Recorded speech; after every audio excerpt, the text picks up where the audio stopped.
My mom would be at all my sporting events. Let's say I was playing football. My mother would be on the sidelines, and let's say the action on the field went one way. My mother would run along with it. She's like, Mark, get on, get on. I'd be like, oh my gosh. I'd be on the field, we get in the huddle with the guys. They go, Mark, is that your mother? I go, no, I never saw her before in my life. No, but seriously, some of you guys can relate to that. My mom, she really empowered me to become special in sports. See, the greatest gift my mother ever gave me, she believed in me. I've overdosed on drugs on 3 occasions where I should have been dead, but I believe I was kept here for a reason. You show me your friends, I will show you your future. How do I know this? Because I hung out with losers. I became the biggest loser of them all because I gave up everything I dreamt about as a little boy because of who I chose to surround myself with. My friends would drive me home at 2, 3, 4 in the morning. We'd be drunk and high in the car. We'd pull up in front of my house. My buddies would go, Mark, Mark, Mark, the light's on. I go, oh man, my mother's up. See, my mom wouldn't go to bed until she knew her son was still alive. I'd walk in, she'd say, hi Mark, how was your night? I go, it was good, Mom, I'm just gonna go to bed. She goes, can I talk to you just for a minute? I go, Mom, I'm tired, I'm just gonna go to bed. She goes, Mark, I haven't seen you all day and all night. Can I please talk to you? I go, man, just leave me alone. You bug me. I'd slam my bedroom door on the one person who believed in me. I was on a worldwide tour and I was wrestling overseas in Japan.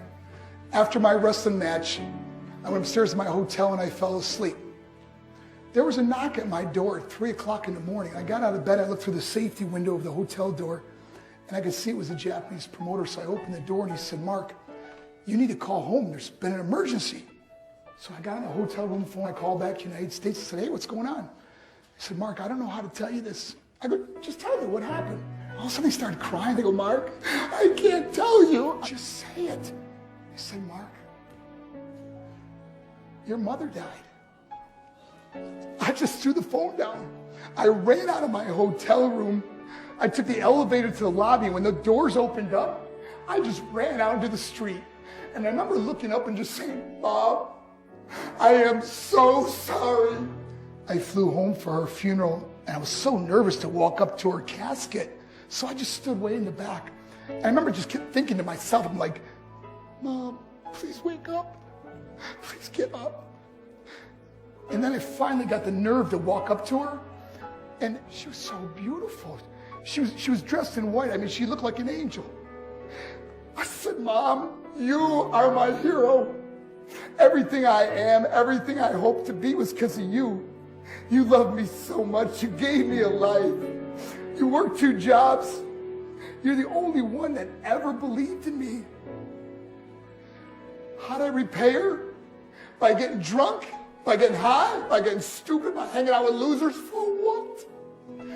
All she ever wanted to do was talk to me. If you have a mother or a father, tell them how much you love them. See, my whole life was about being rich and famous. That's all I cared about. I had to win the race. I had to win the race at the expense of my marriage, my family, my friends. For what? To be all alone in this world? That's not how it's intended to be. Life is not about winning the race. Life is about finishing the race, and how many people we can all help finish this race. How we can start being kinder to each other.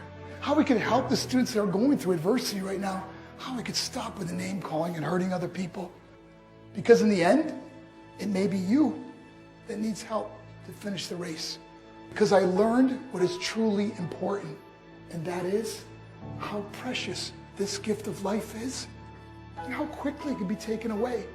See, I no longer live in time. I live in moments. I'm not worried about tomorrow. See, it's not what's in your pocket that matters. It's what's in your heart that truly matters. Love is just a word until somebody comes along and gives it meaning. You are the meaning.